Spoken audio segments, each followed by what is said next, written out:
Vous savez ce qui me brise le cœur chaque fois que je reçois une femme dans mon cabinet, une femme magnifique de 50 ans ou plus, une femme qui a traversé les tempêtes de la vie avec une dignité remarquable, c'est quand elle me regarde avec ses yeux remplis de désespoir et me dit: «Boris, je ne comprends pas ce que les hommes veulent vraiment. Je ne comprends pas pourquoi celui que j'aime semble chercher ailleurs ce que je lui offre déjà, pourquoi il regarde d'autres femmes alors que je suis là, présente, aimante, disponible.» Cette douleur que je vois dans leurs yeux me rappelle chaque fois pourquoi j'ai consacré ma vie à comprendre la résilience humaine, parce que derrière chaque blessure se cache une force insoupçonnée. Et aujourd'hui, je vais partager avec vous un secret que peu de gens connaissent vraiment, un secret qui pourrait transformer complètement votre relation avec les hommes, avec l'amour, avec l'amour, avec l'amour. Laissez-moi vous raconter quelque chose qui m'est arrivé il y a quelques semaines dans un café parisien. J'étais assis là, observant les gens comme j'aime le faire, et j'ai vu une scène qui m'a profondément touché. Une femme d'environ 55 ans, élégante, visiblement intelligente, était assise seule à une table, regardant son téléphone avec une expression que je connais trop bien. Cette expression de quelqu'un qui attend un message qui ne viendra peut-être jamais. À quelques tables de là, un homme du même âge était en grande conversation avec une femme plus jeune, et je voyais cette première femme jeter des regards furtifs dans leur direction,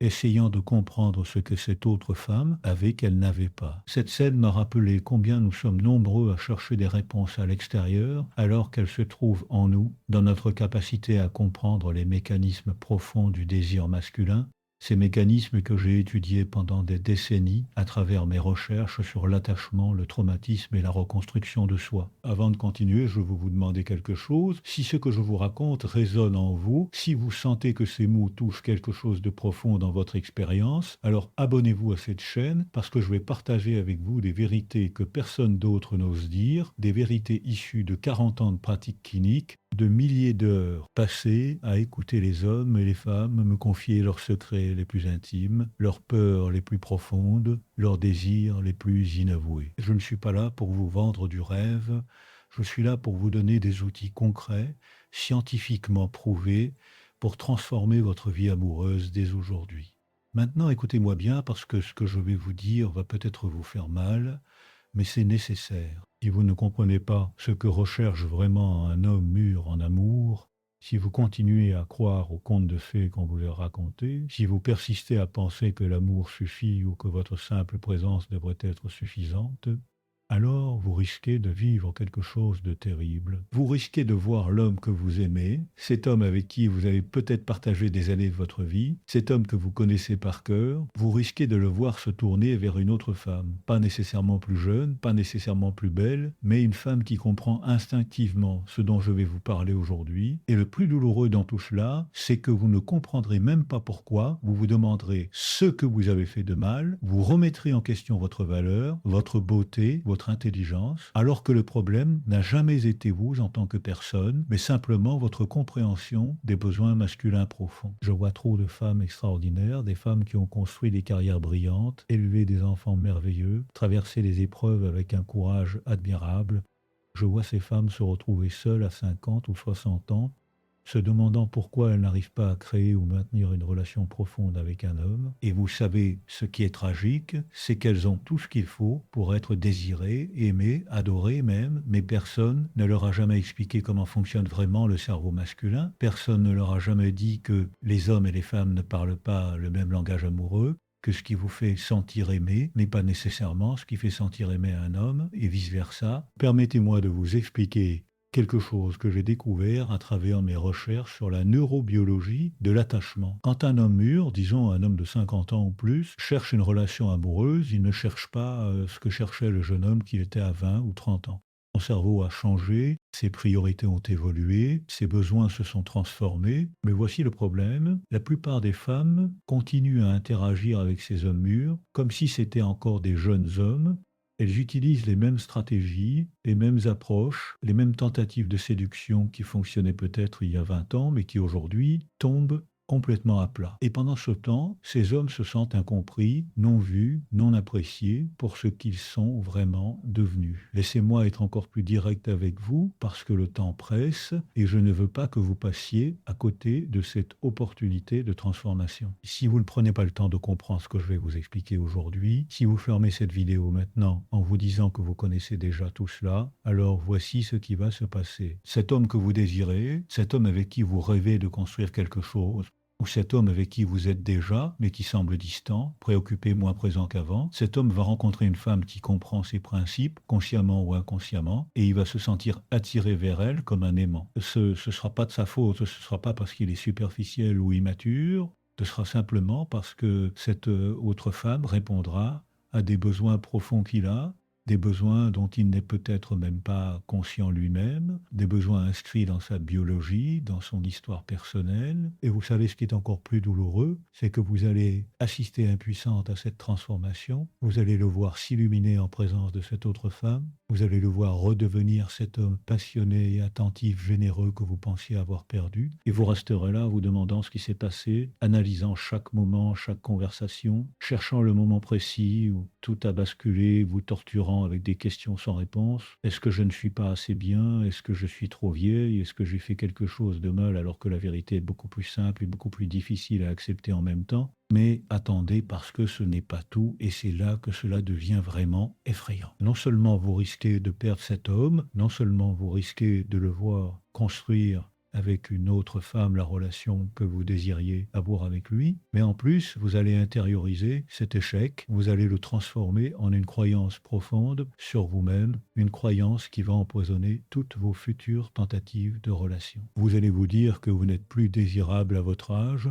que les hommes ne veulent que des femmes plus jeunes, que vous avez raté votre chance de bonheur, et cette croyance va devenir une prophétie autoréalisatrice. Vous allez commencer à vous comporter comme quelqu'un qui ne mérite pas l'amour, vous allez vous retirer émotionnellement, vous allez construire des murs autour de votre cœur, et ces murs vont effectivement empêcher l'amour d'entrer, non pas parce que vous n'êtes pas digne d'amour, mais parce que vous avez créé une forteresse impénétrable autour de vous. J'ai vu cela trop de fois dans mon cabinet, des femmes brillantes, belles, accomplies, qui se sont convaincues qu'elles n'étaient plus désirables simplement parce qu'elles n'ont jamais compris les règles du jeu, parce que personne ne leur a jamais expliqué que la séduction après 50 ans n'a rien à voir avec la séduction à 30 ans, que ce qui attire un homme mûr est complètement différent de ce qui attire un jeune homme. Que la beauté physique, bien qu'importante, n'est qu'un petit élément d'une équation beaucoup plus complexe et beaucoup plus intéressante. Et voici ce qui me met vraiment en colère, c'est que pendant que vous vous sous-estimez, pendant que vous doutez de votre valeur, pendant que vous vous comparez aux autres femmes en vous trouvant toujours insuffisante, il y a des hommes merveilleux, des hommes mûrs, intelligents, émotionnellement disponibles, qui cherchent désespérément une femme comme vous, une femme qui a de la profondeur, de l'expérience, de la sagesse, une femme qui a vécu, qui a souffert, qui s'est relevée, une femme qui a quelque chose à offrir au-delà de la simple apparence physique. Ces hommes existent, je les rencontre dans mon cabinet, je les écoute me parler de leur solitude, de leur désir de connexion authentique, de leur recherche d'une partenaire qui les comprenne vraiment, qui les voit vraiment, qui les apprécie pour ce qu'ils sont vraiment. Mais il y a un décalage, un fossé immense entre ce que ces hommes cherchent et ce que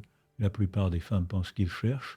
Et c'est ce fossé que je vais combler aujourd'hui. Imaginez un instant que dans quelques mois, vous vous retrouviez exactement au même endroit où vous êtes maintenant, seul ou dans une relation insatisfaisante, vous demandant toujours ce qui ne va pas chez vous, pourquoi vous n'arrivez pas à créer cette connexion profonde que vous désirez tant. Imaginez que vous voyez défiler les mois, puis les années, et que vous réalisiez un jour que vous avez gaspillé un temps précieux, des années de votre vie, vous auriez pu être heureuse, aimée, désirée, simplement parce que vous n'avez pas pris le temps de comprendre ces principes fondamentaux que je vais partager avec vous aujourd'hui. Est-ce vraiment le futur que vous voulez pour vous-même? Est-ce vraiment ainsi que vous voulez vivre le reste de votre vie, dans le doute, dans la peur, dans la solitude émotionnelle, alors que la solution est là à portée de main, attendant simplement que vous la saisissiez? Maintenant, respirez profondément avec moi parce que nous allons passer à la partie lumineuse de cette conversation. la partie où je vais vous donner les clés, les outils concrets, les stratégies éprouvées qui vont transformer votre vie amoureuse. Mais avant cela, je veux que vous compreniez quelque chose de fondamental. Vous êtes précieuse, vous êtes désirable, vous avez une valeur immense, et cette valeur n'a rien à voir avec votre âge, avec votre apparence physique. Votre valeur vient de qui vous êtes en tant qu'être humain, de votre capacité à aimer,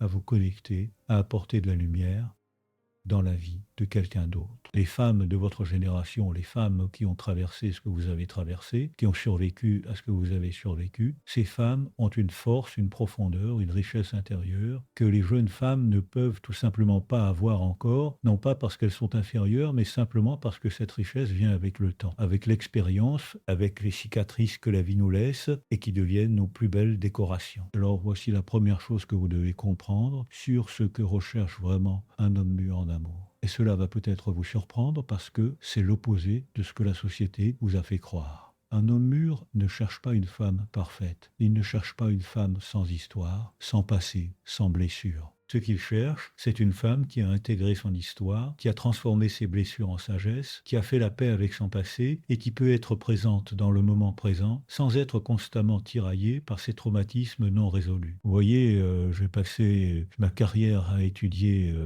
la résilience, cette capacité extraordinaire que nous avons en tant qu'être humain de nous reconstruire après un traumatisme. Et ce que j'ai découvert, c'est que les personnes les plus résilientes, celles qui ont vraiment fait ce travail de reconstruction, sont aussi les personnes les plus attirantes, les plus magnétiques, parce qu'elles dégagent quelque chose que je ne peux décrire que comme une solidité intérieure, une confiance qui ne vient pas de l'arrogance, mais de la connaissance profonde de soi. Un homme mûr a lui-même traversé des épreuves, il a connu des échecs, des déceptions, des pertes, et il sait que la vie n'est pas un long fleuve tranquille. Ce qu'il cherche donc, ce n'est pas quelqu'un qui va prétendre que tout est toujours facile et léger, mais quelqu'un qui peut tenir debout dans la tempête à ses côtés, quelqu'un qui ne s'effondre pas au premier obstacle, quelqu'un qui a prouvé par son histoire personnelle qu'elle a cette capacité de résilience. Et voici ce qui est magnifique, vous avez déjà cette capacité. Vous l'avez démontré encore et encore dans votre vie. Chaque fois que vous êtes relevé après une chute, chaque fois que vous avez continué à avancer malgré la douleur, chaque fois que vous avez choisi l'espoir plutôt que le désespoir. Cette force que vous avez, c'est exactement ce qu'un homme mûr trouve irrésistible, mais vous devez apprendre à la montrer, à la communiquer, à la laisser rayonner à travers vous. Laissez-moi vous expliquer quelque chose sur le cerveau masculin que peu de gens comprennent vraiment. Les hommes sont câblés pour être des protecteurs, des pourvoyeurs, des résolveurs de problèmes. C'est dans leur biologie, dans leur histoire évolutive, dans la façon dont leur cerveau s'est développé au fil des millénaires. Mais voici le paradoxe. Un homme mûr ne veut pas d'une femme qui a constamment besoin d'être sauvée, qui se présente comme une victime perpétuelle, qui transforme chaque petit problème en catastrophe. Ce qu'il veut, c'est une femme qui est fondamentalement capable de prendre soin d'elle-même, qui a sa propre vie, ses propres intérêts, sa propre identité, mais qui choisit de partager sa vie avec lui, pas parce qu'elle en a besoin pour survivre, mais parce qu'elle veut enrichir son existence et enrichir la sienne en retour. Vous voyez la différence? C'est la différence entre la dépendance et l'interdépendance, entre le besoin et le choix, entre la nécessité et le désir. Quand vous abordez une relation depuis un lieu de manque, depuis un lieu de besoin désespéré, vous créez une dynamique de dépendance qui est étouffante pour l'homme, qui active en lui non pas son désir, mais son instinct de fuite. Mais quand vous abordez une relation depuis un lieu de plénitude, depuis un lieu où vous êtes déjà complète en vous-même et où vous offrez simplement à l'autre la possibilité de partager cette plénitude, alors vous créez une dynamique d'attraction magnétique qui est irrésistible. Maintenant, je sais ce que certains d'entre vous pensent en ce moment. Boris, c'est bien joli tout ça, mais comment est-ce que je fais concrètement pour créer cette plénitude en moi alors que je me sens justement vide, seul, incomplète, sans une relation? Et c'est une excellente question, une question que j'entends tout le temps dans mon cabinet, et la réponse va peut-être vous surprendre. La plénitude ne vient pas de l'absence de manque, elle vient de votre relation avec ce manque, de votre capacité à ressentir le vide sans être terrorisé par lui, à reconnaître votre désir de connexion sans en faire une question de vie ou de mort. C'est ce que j'appelle la sécurité intérieure, cette capacité à être seul sans être solitaire, à désirer la présence de l'autre sans en avoir désespérément besoin pour vous sentir entière. Et comment développe-t-on cette sécurité intérieure? C'est là que mon travail sur l'attachement devient crucial. Vous voyez, la façon dont nous nous attachons aux autres à l'âge adulte est profondément influencée par nos premières expériences d'attachement dans l'enfance, par la façon dont nos parents ou nos figures d'attachement primaires ont répondu à nos besoins émotionnels. Si vous avez grandi avec un attachement sécure, si vos besoins émotionnels ont été généralement bien satisfaits, alors vous avez probablement développé cette capacité naturelle à faire confiance, à vous ouvrir, à créer des liens sains. Mais si, comme beaucoup de gens, vous avez connu un attachement insécure, si vos besoins n'ont pas été satisfaits de manière cohérente, alors vous avez peut-être développé soit un style d'attachement anxieux, où vous avez constamment peur d'être abandonné et vous vous accrochez désespérément aux relations, soit un style d'attachement évitant, où vous gardez les gens à distance pour vous protéger de la douleur potentielle de la perte. La bonne nouvelle, c'est vraiment une excellente nouvelle, c'est que votre style d'attachement n'est pas figé. Il n'est pas une condamnation à perpétuité, il peut être modifié, guéri, transformé à travers un travail conscient sur vous-même. J'ai vu des centaines de personnes transformer complètement leur style d'attachement et par conséquent transformer complètement leur vie relationnelle. Et ce travail commence par la conscience, par la compréhension de vos patterns relationnels, de vos réactions automatiques, de vos peurs profondes. Quand vous commencez à voir ces patterns, quand vous commencez à comprendre d'où ils viennent et pourquoi ils sont là, alors vous pouvez commencer à choisir des réponses différentes, à créer de nouveaux patterns, à construire progressivement cette sécurité intérieure qui est la base de toute relation saine. Permettez-moi de vous donner un exemple concret, parce que je sais que vous avez besoin de choses pratiques, pas seulement de théorie. Imaginez que vous rencontrez un homme qui vous plaît, vous commencez à échanger des messages, tout se passe bien, et puis soudainement, il ne répond pas pendant 24 heures. Quelle est votre réaction automatique? Si vous avez un attachement anxieux, vous allez probablement paniquer, vous allez imaginer le pire, vous allez peut-être lui envoyer plusieurs messages pour vérifier s'il va bien, vous allez passer ces 24 heures dans un état d'anxiété intense, incapable de vous concentrer sur autre chose. Et quand il finira par répondre avec une explication parfaitement raisonnable, comme j'étais débordé au travail ou mon téléphone était déchargé, vous allez peut-être même lui en vouloir d'avoir causé cette anxiété, créant ainsi une tension inutile dans la relation naissante. Maintenant, imaginez la même situation, mais avec une sécurité intérieure développée. Il ne répond pas pendant 24 heures, et votre première pensée n'est pas « il m'a abandonné », ou je ne lui plais plus. Votre première pensée est il doit être occupé. Je vais continuer ma journée et je verrai bien quand il répondra. Vous ne passez pas ces 24 heures à ruminer, vous continuez à vivre votre vie, à faire ce que vous avez à faire, à profiter de votre journée, et quand il répond finalement, vous êtes simplement contente d'avoir de ses nouvelles, sans ressentiment, sans anxiété accumulée, sans besoin de le punir pour son absence. Vous voyez la différence énorme que cela fait, non seulement dans votre propre bien-être émotionnel, mais aussi dans l'énergie que vous dégagez, dans l'attractivité que vous représentez pour cet homme. Un homme mûr peut sentir l'anxiété d'attachement à des kilomètres, et cela le fait fuir, non pas parce qu'il est cruel ou insensible, mais parce que son propre système nerveux réagit à votre anxiété, parce qu'il sent la pression, l'attente, le besoin désespéré qui se cache derrière vos interactions. Par contre, quand vous dégagez cette sécurité intérieure, quand vous montrez par votre comportement que vous êtes bien dans votre vie, avec ou sans lui, mais que vous choisissez de l'inclure dans cette vie parce que vous appréciez sa présence, alors son système nerveux se détend, il se sent en sécurité avec vous, il peut s'ouvrir, se montrer vulnérable, créer cette connexion profonde que vous désirez tous les deux. Maintenant parlons de quelque chose que j'appelle la présence érotique. La présence érotique n'a rien à voir avec votre apparence physique, elle n'a rien à voir avec votre âge ou votre corps. Elle a tout à voir avec votre capacité à être pleinement présente dans votre corps, dans vos sensations, dans le moment présent. Vous voyez, le désir n'est pas quelque chose qui se passe dans les parties génitales. Le désir se passe d'abord dans le cerveau et plus spécifiquement dans votre capacité à vous connecter à vos propres sensations, à votre propre énergie vitale. J'ai remarqué quelque chose de fascinant dans mon travail avec les couples. Les femmes qui dégagent le plus de magnétisme érotique ne sont pas nécessairement les plus belles selon les standards conventionnels, ce sont celles qui sont le plus connectées, à leur propre corps, à leur propre plaisir. Ces femmes marchent différemment, elles bougent différemment, elles parlent différemment, elles ont une qualité de présence qui est magnétique parce qu'elles habitent pleinement leur corps au lieu de le considérer comme un ennemi ou un objet à perfectionner. Et cette qualité de présence est quelque chose que vous pouvez développer, quelque chose que vous pouvez cultiver, peu importe votre âge, peu importe votre apparence, peu importe votre histoire. Comment fait-on cela concrètement? Eh bien, cela commence par réapprendre à ressentir votre corps de l'intérieur plutôt que de le juger de l'extérieur. La plupart des femmes passent leur vie à regarder leur corps comme si c'était un objet à évaluer, à critiquer, à améliorer. Elles se regardent dans le miroir et tout ce qu'elles voient, ce sont les défauts, les imperfections, les signes du temps qui passent. Mais votre corps n'est pas un objet à regarder. Votre corps est un sujet à travers lequel vous expérimentez la vie.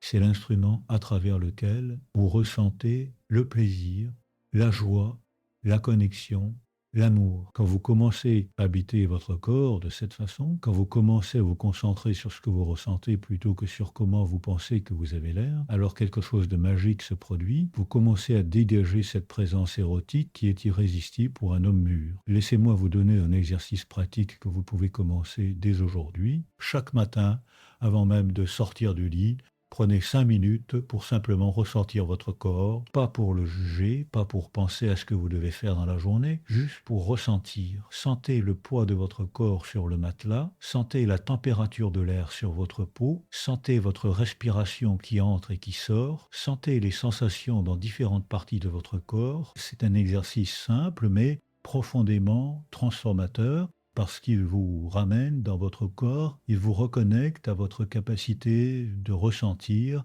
il réveille cette présence sensorielle qui est la base de la présence érotique. Et voici quelque chose d'important que je veux vous compreniez. Un homme mûr ne cherche pas une performance sexuelle, il ne cherche pas des acrobaties ou des techniques sophistiquées. Ce qu'il cherche, c'est une connexion authentique, une présence partagée, un moment où deux personnes sont pleinement là l'une avec l'autre, sans distraction, sans jugement, sans performance.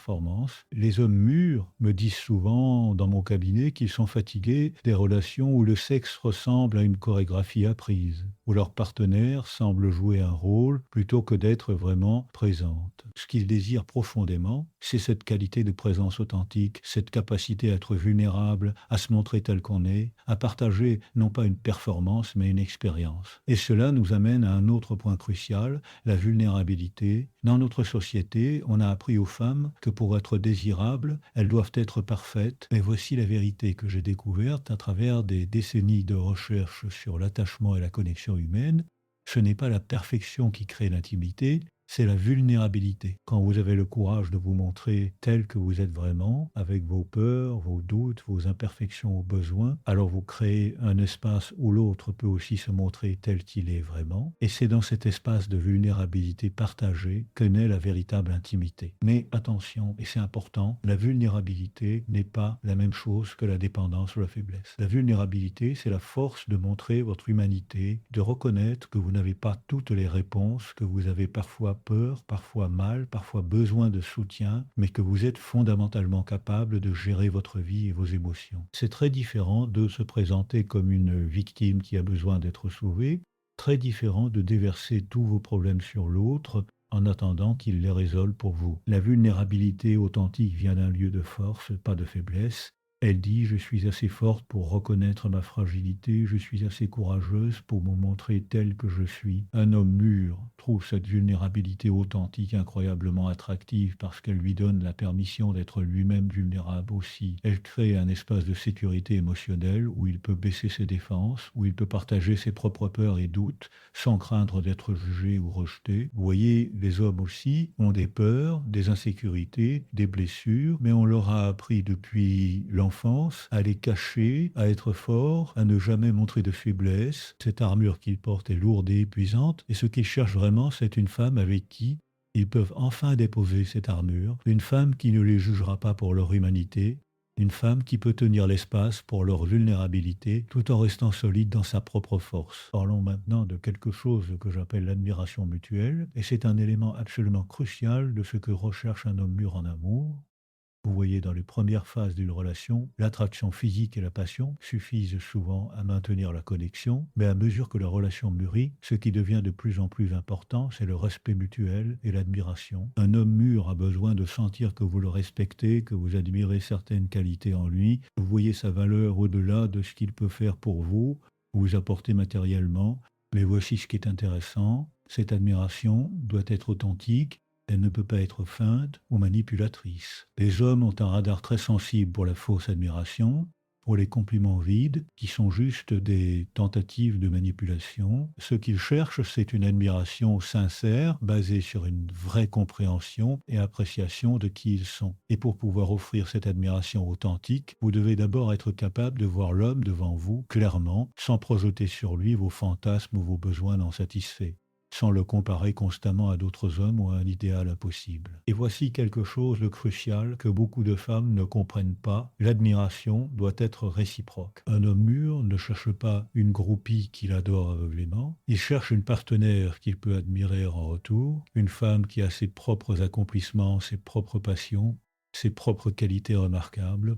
C'est pour cela que je vous dis toujours, continuez à vous développer, continuez à apprendre, continuez à poursuivre vos passions, continuez à devenir la meilleure version de vous-même, non pas pour impressionner les hommes, mais pour votre propre épanouissement, et paradoxalement, c'est exactement ce qui vous rendra irrésistible pour un homme de qualité. Laissez-moi vous parler maintenant d'un concept que j'ai développé dans mes recherches et que j'appelle la capacité de réparation. Dans toute relation, il y a des moments de rupture, des moments où la connexion est brisée, où quelqu'un dit ou fait quelque chose qui blesse l'autre, où il y a un malentendu ou un conflit. Ce n'est pas l'absence de ces moments qui définit une relation saine, c'est la capacité du couple à réparer ces ruptures, à revenir l'un vers l'autre, à recréer la connexion après qu'elle ait été temporairement brisée. Et cette capacité de réparation est quelque chose qu'un homme mûr valorise énormément parce qu'il sait que les relations parfaites n'existent pas, que ce qui compte c'est comment on navigue les inévitables difficultés.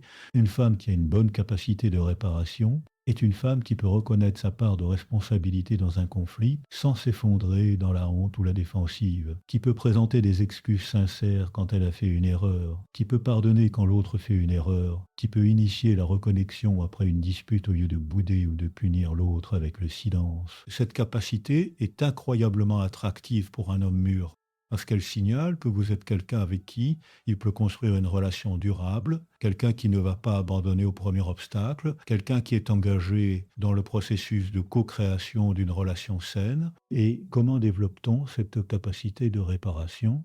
Cela commence par le travail sur votre propre régulation émotionnelle. Quand vous êtes submergé par vos émotions, quand vous êtes dans un état de détresse intense, il est presque impossible de réparer une rupture relationnelle parce que votre cerveau est en mode survie, votre cortex préfrontal qui vous permet de penser rationnellement et de faire preuve d'empathie est hors ligne et vous êtes complètement pris en otage par votre système limbique qui ne connaît que la fuite, le combat ou la sidération. Donc la première étape de la réparation, c'est d'apprendre à vous calmer vous-même, à réguler vos émotions intenses, à ramener votre système nerveux à un état de calme relatif avant d'essayer de résoudre le conflit. Cela peut signifier prendre une pause pendant une dispute, pas pour fuir ou punir l'autre, mais pour vous donner le temps de vous calmer, de respirer, de retrouver votre centre. Cela peut signifier développer des pratiques quotidiennes de régulation émotionnelle comme la méditation, le yoga, l'exercice physique, l'écriture, tout ce qui vous aide à maintenir un système nerveux relativement équilibré. Et quand vous avez développé cette capacité de régulation émotionnelle, alors vous pouvez aborder les conflits depuis un lieu de calme relatif, vous pouvez écouter vraiment ce que l'autre dit sans immédiatement vous défendre, vous pouvez reconnaître votre part de responsabilité, vous pouvez chercher des solutions plutôt que des coupables. Parlons maintenant de quelque chose qui est souvent négligé, mais qui est absolument crucial, l'autonomie. Un homme mûr cherche une femme qui a sa propre vie, ses propres amis, ses propres intérêts, ses propres passions, pas quelqu'un qui va faire de lui le centre de son univers et attendre qu'il remplisse tous ses besoins émotionnels, sociaux et existentiels. Vous voyez, quand vous faites de l'autre le centre de votre vie, quand vous abandonnez vos propres intérêts et relations pour vous concentrer exclusivement sur la relation, vous créez une pression énorme sur l'autre personne et sur la relation elle-même. Vous créez une situation où l'autre devient responsable de votre bonheur, de votre épanouissement, de votre sens de la vie, et c'est un fardeau que personne ne peut porter. Par contre, quand vous maintenez votre propre vie riche et épanouissante, quand vous avez vos propres sources de joie et de satisfaction, alors vous venez à la relation depuis un lieu de plénitude plutôt que de manque. Vous avez quelque chose à partager plutôt que des besoins à combler. Et paradoxalement, cette autonomie crée plus d'intimité, pas moins, parce qu'elle permet à chacun d'être pleinement lui-même dans la relation, de ne pas perdre son identité dans le nous, de maintenir cette tension créative entre proximité et distance qui garde le désir vivant. J'ai observé quelque chose d'intéressant dans mes recherches sur les couples qui maintiennent le désir et la passion à long terme. Ce sont les couples où chaque partenaire maintient un certain degré de mystère, où chacun continue à se développer, à évoluer individuellement, où il y a toujours quelque chose de nouveau à découvrir chez l'autre. Le désir a besoin de distance pour exister, il a besoin de cet espace entre deux personnes où l'imagination peut jouer, où il y a encore de l'inconnu à explorer. Quand vous fusionnez complètement avec l'autre, quand il n'y a plus aucun espace entre vous, le désir meurt parce qu'il n'y a plus rien à désirer. Tout est déjà connu, déjà possédé. Donc maintenir votre autonomie n'est pas un acte d'égoïsme ou de distance émotionnelle, c'est un cadeau que vous faites à la relation, c'est ce qui permet au désir de rester vivant, c'est ce qui fait que vous restez intéressante, mystérieuse, désirable aux yeux de votre partenaire. Et comment fait-on cela concrètement? Vous continuez à voir vos amis régulièrement, vous maintenez ou développez vos hobbies et passions, vous avez des projets personnels qui n'incluent pas nécessairement votre partenaire, vous prenez du temps pour vous seul régulièrement, vous continuez à vous développer professionnellement ou créativement, vous restez curieuse du monde et de la vie, et voici quelque chose d'important, quand vous faites cela, quand vous maintenez votre autonomie et votre vie riche, vous avez aussi plus de choses intéressantes à partager avec votre partenaire. Vous revenez à la relation avec de nouvelles expériences, de nouvelles idées, de nouvelles histoires. Vous n'êtes pas cette personne qui attend à la maison que l'autre rentre pour enfin avoir quelque chose à faire ou quelqu'un à qui parler.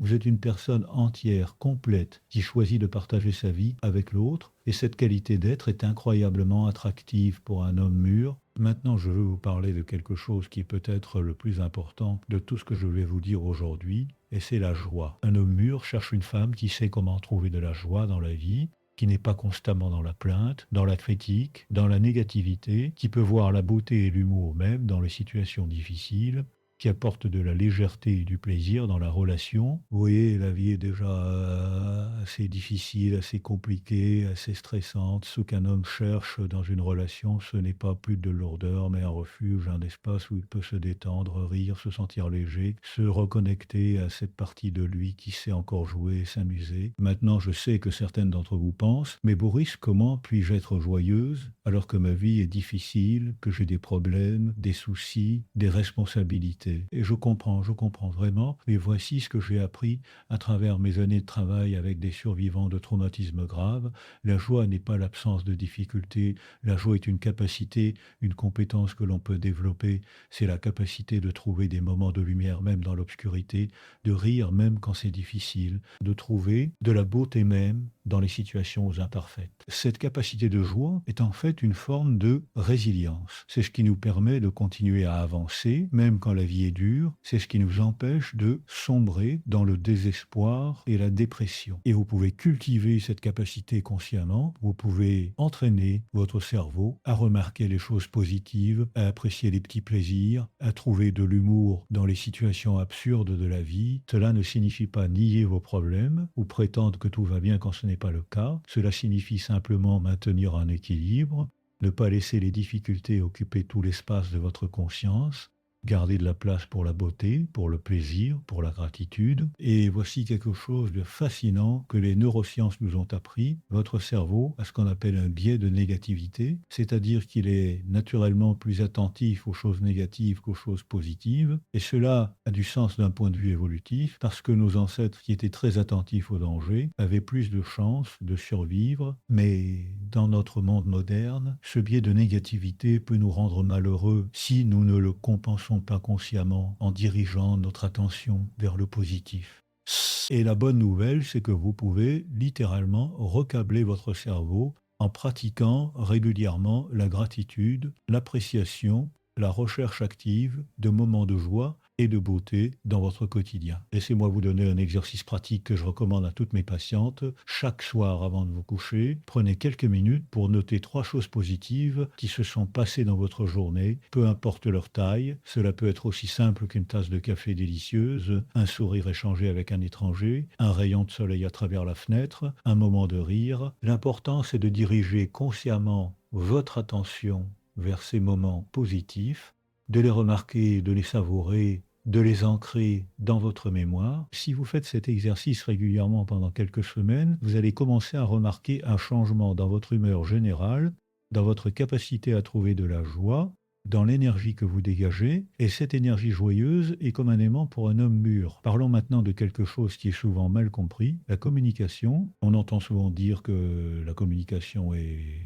la clé d'une relation réussie, c'est vrai, mais ce qui n'est pas souvent expliqué, c'est qu'il y a une bonne et une mauvaise façon de communiquer. La mauvaise façon, c'est ce que j'appelle la communication toxique, c'est quand vous utilisez la communication pour critiquer, blâmer, attaquer, manipuler, contrôler l'autre. Ce type de communication détruit les relations, elle crée de la défensive, du ressentiment, de la distance émotionnelle, elle transforme la relation en un champ de bataille où chacun essaie de gagner plutôt que de se comprendre. La bonne communication, celle qu'un homme mûr valorise et recherche, c'est ce que j'appelle la communication authentique et bienveillante. C'est quand vous parlez depuis votre propre expérience, depuis vos propres sentiments et besoins, sans blâmer l'autre, sans le rendre responsable de vos émotions, sans exiger qu'il change pour vous satisfaire. Et quand vous dites je me sens triste quand tu rentres tard sans prévenir, parce que j'ai besoin de me sentir considéré dans nos plans plutôt que tu es toujours en retard, tu te fiches complètement de moi, tu es égoïste,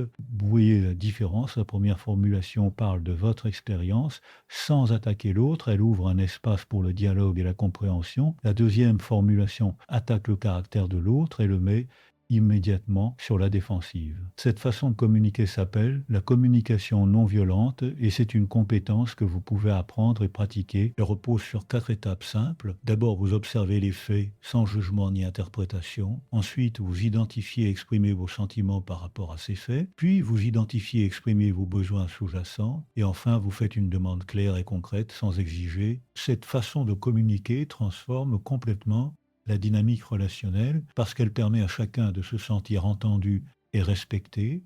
Elle crée un espace de vulnérabilité et d'authenticité où les vrais problèmes peuvent être abordés et résolus. Un homme mûr apprécie énormément une femme qui sait communiquer de cette façon parce que cela lui permet de baisser ses défenses, de vraiment écouter ce que vous dites, de comprendre vos besoins, sans se sentir attaqué ou critiqué. Cela a créé un espace de sécurité émotionnelle où il peut aussi partager ses propres sentiments et besoins.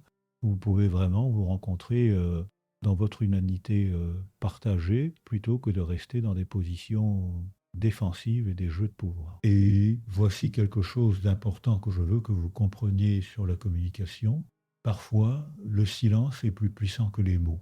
Vous n'avez pas besoin de tout dire, de tout analyser, de tout expliquer, de tout résoudre immédiatement. Parfois, la meilleure chose que vous puissiez faire, c'est simplement être présente, écouter vraiment sans essayer de réparer ou de donner des conseils, tenir l'espace pour que l'autre puisse s'exprimer. Les hommes en particulier apprécient énormément cette qualité d'écoute silencieuse et présente parce qu'ils ont rarement l'expérience d'être vraiment écoutés sans jugement, sans interruption, sans que l'autre essaye de prendre en charge leurs problèmes. Maintenant, je veux aborder quelque chose qui est crucial, mais dont on parle rarement. Le respect des différences. Un homme mûr cherche une femme qui peut respecter et même apprécier le fait qu'il est différent d'elle, qu'il a des besoins différents, des façons différentes de traiter les émotions, des façons différentes de se ressourcer, des façons différentes de montrer l'amour. Trop souvent dans les relations, on essaye de changer l'autre pour qu'il soit plus comme nous. On interprète ces différences comme des défauts ou des rejets personnels. On exige qu'il réponde à nos besoins exactement de la façon dont nous voulons qu'il le fasse. Mais voici la vérité, les hommes et les femmes sont différents, pas meilleurs ou moins bons, juste différents. Et ces différences peuvent être une source de richesse et de complémentarité plutôt qu'une source de conflit si vous apprenez à les comprendre et à les respecter. Par exemple, beaucoup d'hommes ont besoin de temps seul pour se ressourcer, Ils ont besoin de se retirer dans leur cave, comme on dit, de traiter leurs émotions et leurs problèmes en interne avant d'en parler. Pour beaucoup de femmes qui traitent leurs émotions en parlant, en partageant, en se connectant avec les autres, ce besoin masculin de retrait peut être interprété comme un rejet, comme un manque d'amour, comme une distance émotionnelle, mais si vous comprenez que c'est simplement une différence dans la façon de traiter les émotions, si vous pouvez respecter son besoin de temps seul sans le prendre personnellement, sans le poursuivre, sans exiger qu'il s'ouvre immédiatement, alors vous créez un espace où il peut effectivement se ressourcer et ensuite revenir vers vous plus présent, plus disponible, plus connecté. C'est un exemple parmi tant d'autres de comment la compréhension et le respect des différences peuvent transformer une source potentielle de conflit en une force de la relation. Et voici quelque chose que les hommes mûrs me disent souvent dans mon cabinet. Ils apprécient énormément les femmes qui ne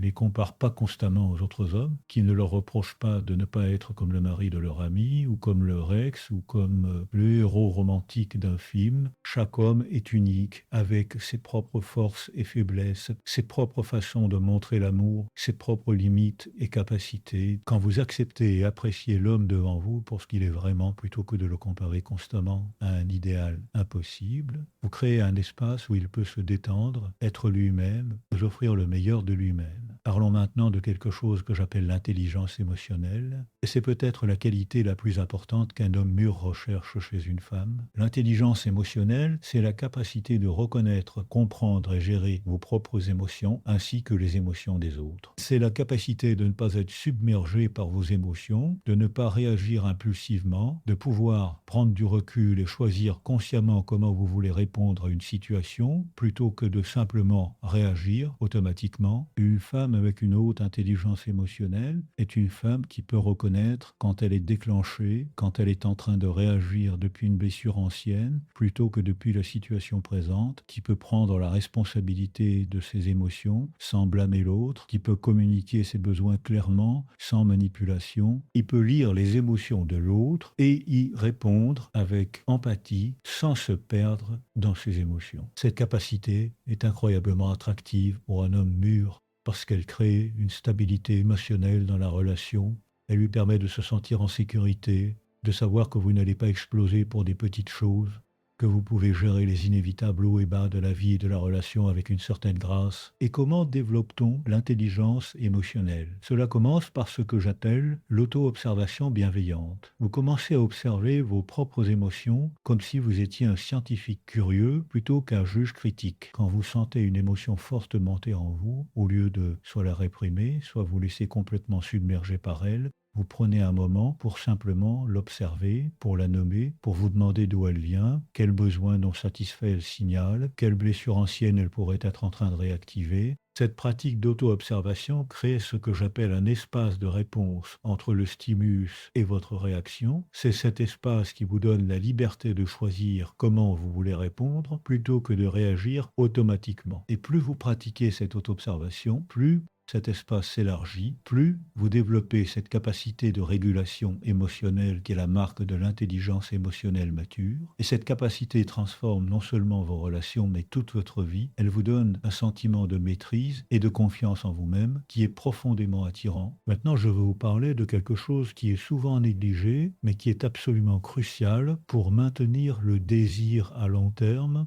Et c'est ce que j'appelle la polarité érotique. Le désir érotique se nourrit de la différence, de la tension entre deux pôles opposés mais complémentaires, traditionnellement ce qu'on appelle le masculin et le féminin, bien que ces termes soient imparfaits et limités. Ce que je veux dire, c'est que le désir a besoin d'une certaine asymétrie, d'une certaine distance, d'une certaine différence pour rester vivant. Il meurt dans la fusion totale, dans la similarité complète, dans l'égalité parfaite. Maintenant, attention, je ne suis pas en train de dire que les relations doivent être inégalitaires ou que les femmes doivent jouer un rôle traditionnel soumis. Pas du tout. Ce que je dis, c'est que dans la sphère érotique spécifiquement, il y a quelque chose de puissant dans cette danse entre deux énergies complémentaires, dans cette tension créative entre celui qui initie et celui qui répond, entre celui qui poursuit et celui qui se laisse poursuivre, entre celui qui donne et celui qui reçoit. Et ces rôles peuvent être fluides, ils peuvent s'inverser, mais il y a quelque chose dans cette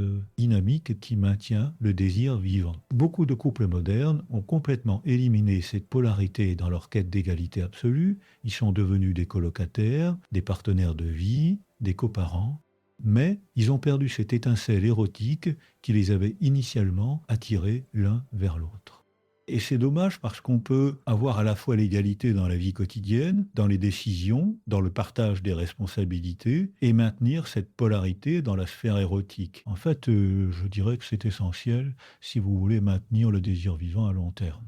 Comment fait-on cela concrètement? Vous cultivez consciemment votre énergie féminine, cette qualité de réceptivité, de fluidité, de sensualité, de présence dans le corps. Vous vous permettez de recevoir plutôt que de toujours être celle qui donne, qui organise, qui contrôle, qui décide. Vous créez des moments où vous pouvez vous abandonner, où vous pouvez laisser l'autre prendre les devants, où vous pouvez simplement être dans la sensation et le plaisir plutôt que dans le faire et le contrôler. Et cela ne signifie pas être passive ou soumise, cela signifie être activement réceptive, consciemment ouverte, délibérément présente dans votre corps et vos sensations. Un homme mûr trouve cette énergie féminine incroyablement attractive parce qu'elle lui permet d'accéder à sa propre énergie masculine, à cette partie de lui qui veut protéger, pourvoir, pénétrer. Quand vous êtes constamment dans votre énergie masculine, quand vous êtes toujours en train de contrôler, d'organiser, de décider, de résoudre des problèmes, alors il n'y a pas d'espace pour lui d'exprimer sa masculinité et le désir s'éteint parce qu'il n'y a plus de polarité, plus de tension créative, plus de danse entre deux énergies complémentaires.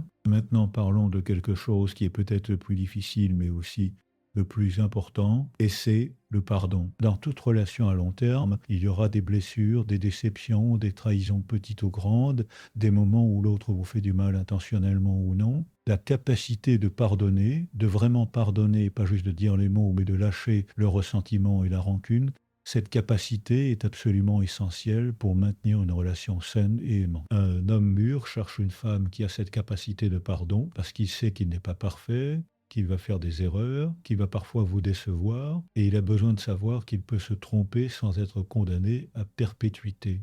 Mais le pardon n'est pas quelque chose de facile, ce n'est pas quelque chose que vous pouvez simplement décider de faire intellectuellement. C'est un processus qui prend du temps, qui demande un travail émotionnel profond. Le vrai pardon commence par reconnaître et honorer votre douleur, par vous permettre de ressentir pleinement la blessure plutôt que de la minimiser ou de la réprimer. Vous ne pouvez pas pardonner quelque chose que vous n'avez pas d'abord pleinement reconnu et ressenti. Donc la première étape du pardon, c'est de vous donner la permission de souffrir, de pleurer, de vous mettre en colère, de ressentir toute l'étendue de votre blessure. Ensuite, le pardon demande que vous compreniez que l'autre personne est un être humain imparfait comme vous, que ses actions viennent de ses propres blessures, de ses propres peurs, de ses propres limitations, que ce qu'il a fait n'était probablement pas une attaque personnelle contre vous, même si c'est ce que vous avez ressenti. Cette compréhension ne justifie pas le comportement blessant, elle ne l'excuse pas, mais elle le contextualise. Elle vous permet de voir que ce n'était pas à propos de votre valeur ou de votre dignité,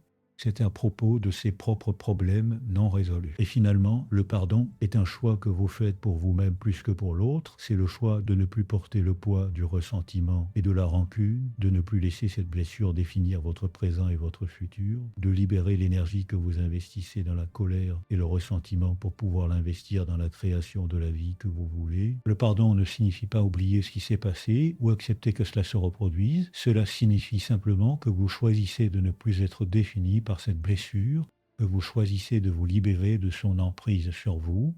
Laissez-moi maintenant vous parler de quelque chose qui est souvent mal compris, la passion. Beaucoup de gens pensent que la passion est ce sentiment intense et dévorant qu'on ressent au début d'une relation, cette obsession, cette incapacité de penser à autre chose qu'à l'autre personne, ces papillons dans le ventre, cette excitation constante. Et c'est vrai, c'est une forme de passion, mais c'est une passion qui est essentiellement basée sur l'incertitude, sur le manque de connaissance de l'autre, sur la projection de vos fantasmes sur cette personne encore largement inconnue. Cette passion initiale est merveilleuse, mais elle est aussi, par nature, temporaire. Elle ne peut pas durer parce qu'elle est basée sur l'inconnu, et à mesure que vous connaissez mieux l'autre, cet inconnu diminue, et avec lui, cette forme de passion. Mais il existe une autre forme de passion, une passion plus profonde et plus durable que j'appelle la passion mature.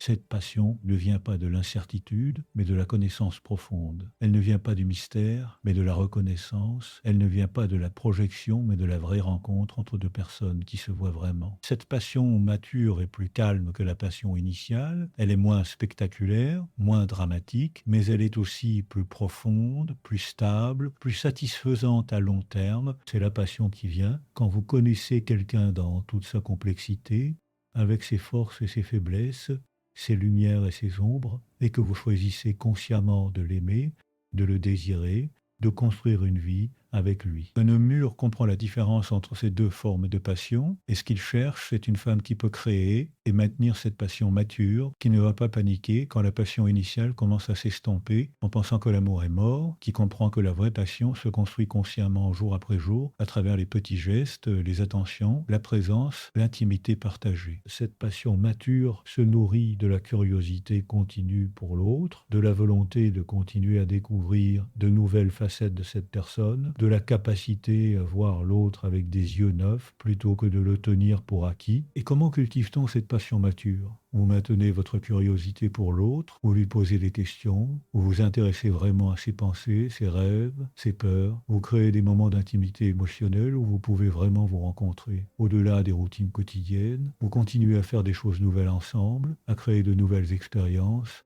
de nouveaux souvenirs. Vous maintenez cette qualité de présence et d'attention qui dit à l'autre « tu es important pour moi ».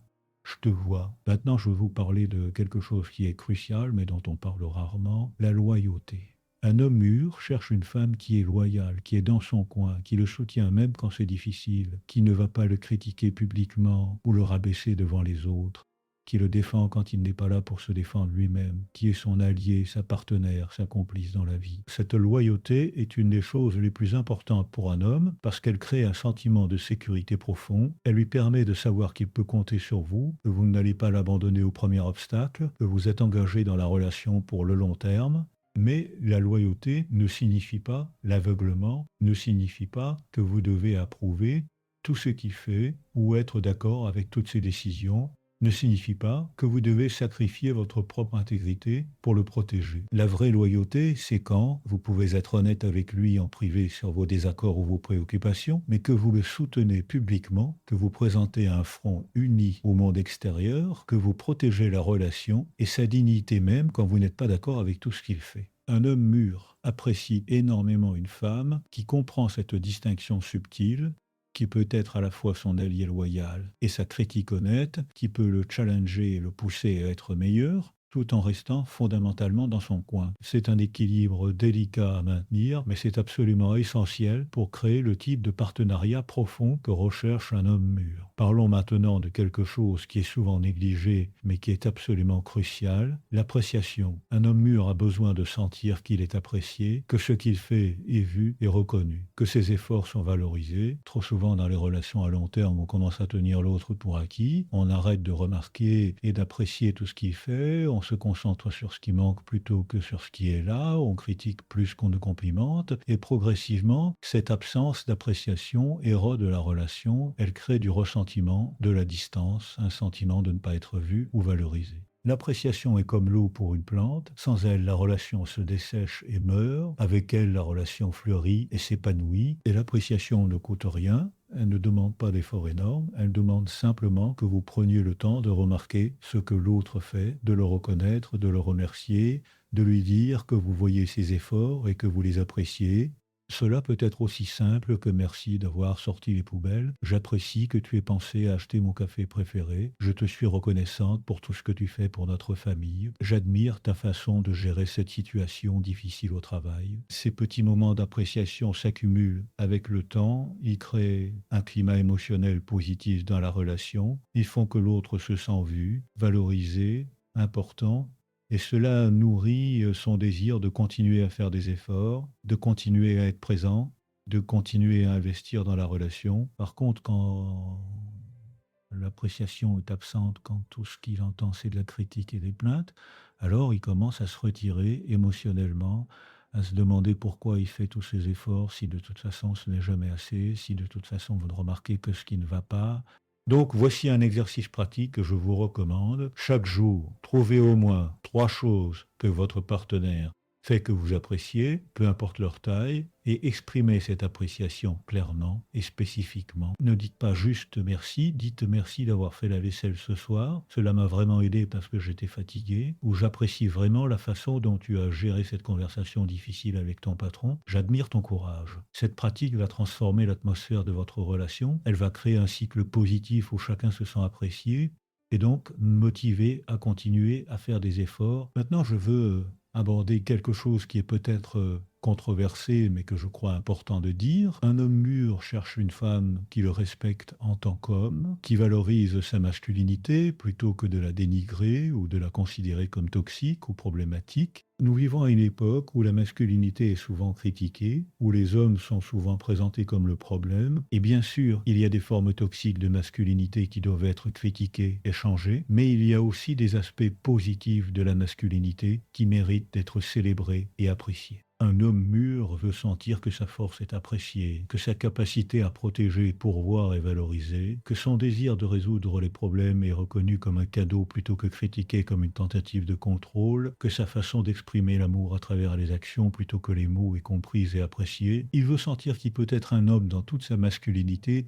sans être constamment jugé ou critiqué. Qu'il y a un espace dans votre relation où sa masculinité est non seulement acceptée mais célébrée. Et cela ne signifie pas que vous devez accepter des comportements problématiques ou toxiques, cela ne signifie pas que vous devez jouer un rôle traditionnel soumis, cela signifie simplement que vous reconnaissez et appréciez les qualités positives de la masculinité, que vous créez un espace où il peut être pleinement lui-même, sans craindre d'être jugé ou rejeté pour sa masculinité. Et en retour, vous pouvez attendre de lui qu'il respecte et célèbre votre féminité et qu'il crée un espace où vous pouvez être pleinement vous-même dans toute votre complexité féminine. Parlons maintenant de quelque chose qui est absolument essentiel, la confiance. La confiance est le fondement de toute relation saine. Sans elle, il n'y a pas de véritable intimité, pas de véritable amour. Un homme mûr cherche une femme en qui il peut avoir confiance, une femme qui tient ses promesses, qui est cohérente dans ses paroles et ses actions, qui ne joue pas à des jeux manipulateurs, qui est honnête même quand c'est difficile, qui respecte les accords de la relation.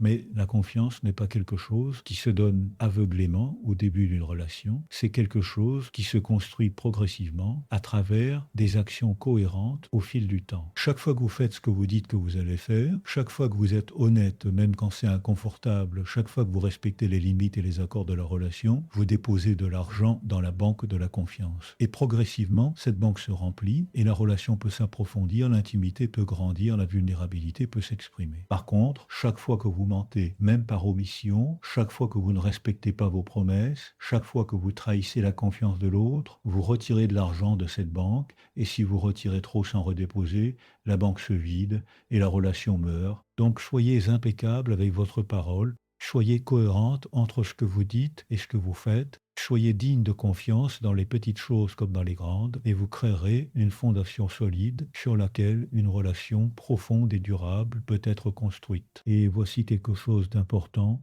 la confiance inclut aussi la confiance en vous-même, la confiance que vous pouvez gérer ce qui arrive, que vous pouvez faire face aux difficultés, que vous n'allez pas vous effondrer si les choses ne se passent pas exactement comme vous le voulez. Cette confiance en vous-même est incroyablement attractive pour un homme mûr parce qu'elle signale que vous êtes quelqu'un de stable, de solide, de fiable, quelqu'un sur qui il peut compter non seulement pour prendre soin de vous-même, mais aussi pour être là pour lui quand il en a besoin. Maintenant, permettez-moi de vous parler de quelque chose qui est souvent mal compris, la jalousie. La jalousie est une émotion humaine normale, nous l'avons tous ressentie à un moment ou à un autre, et elle n'est pas nécessairement un signe de problème dans la relation. La jalousie devient problématique quand elle est excessive, quand elle mène à des comportements contrôlants ou manipulateurs, quand elle empoisonne la relation avec des accusations constantes et de la méfiance. Un homme mûr ne cherche pas une femme qui n'est jamais jalouse, il cherche une femme qui peut gérer sa jalousie de manière mature, qui peut reconnaître ses sentiments sans les projeter sur lui, qui peut communiquer ses insécurités sans l'accuser ou le contrôler. La jalousie est souvent un signal d'une insécurité plus profonde, une peur d'abandon, un manque de confiance en soi, une blessure d'attachement. Quand vous ressentez de la jalousie, au lieu de immédiatement l'exprimer vers l'extérieur, en accusant votre partenaire ou en essayant de le contrôler, prenez d'abord un moment pour regarder à l'intérieur, pour vous demander d'où vient vraiment cette jalousie, quelle peur elle révèle, quelle blessure elle réactive. Souvent, vous découvrirez que la jalousie a peu à voir avec ce que votre partenaire fait réellement et beaucoup à voir avec vos propres insécurités et blessures non guéries. Une fois que vous avez fait ce travail intérieur, alors vous pouvez communiquer avec votre partenaire depuis un lieu de vulnérabilité authentique plutôt que d'accusation.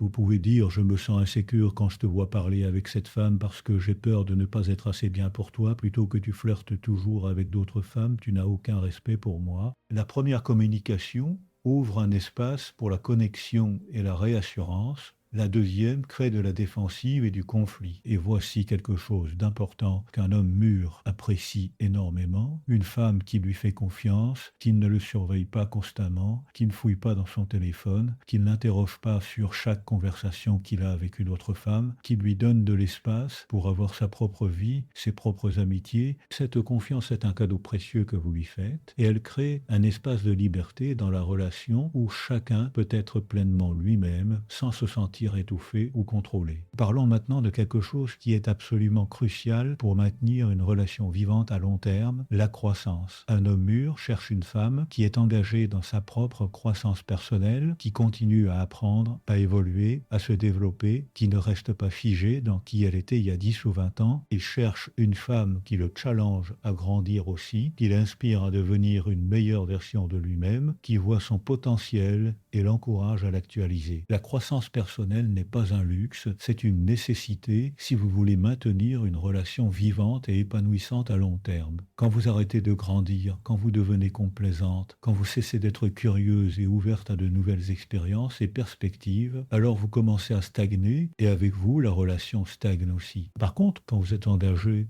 dans votre propre croissance, quand vous continuez à vous développer, à apprendre de nouvelles choses, à relever de nouveaux défis, à explorer de nouvelles facettes de vous-même, alors vous restez intéressant, dynamique, vivante, et la relation reste vivante aussi. Et voici quelque chose de magnifique: quand deux personnes sont engagées dans leur propre croissance individuelle, tout en étant engagées dans la relation, alors la relation elle-même devient un véhicule de croissance, elle devient un espace où chacun peut se développer et évoluer, où les défis de la relation deviennent des opportunités d'apprentissage et de transformation. C'est ce que j'appelle une relation consciente, une relation où les deux partenaires utilisent les frictions et les difficultés, non pas comme des raisons de se séparer, mais comme des invitations à grandir, à développer plus de compassion, plus de patience, plus de compréhension, plus d'amour. Maintenant, je veux vous parler de quelque chose qui est souvent négligé, mais qui est absolument essentiel: le plaisir partagé. Un homme mûr cherche une femme avec qui il peut s'amuser, avec qui il peut rire, avec qui il peut partager une légèreté complice, une joie simple et authentique. La vie d'un homme mûr est souvent remplie de responsabilités, de pression, de défis.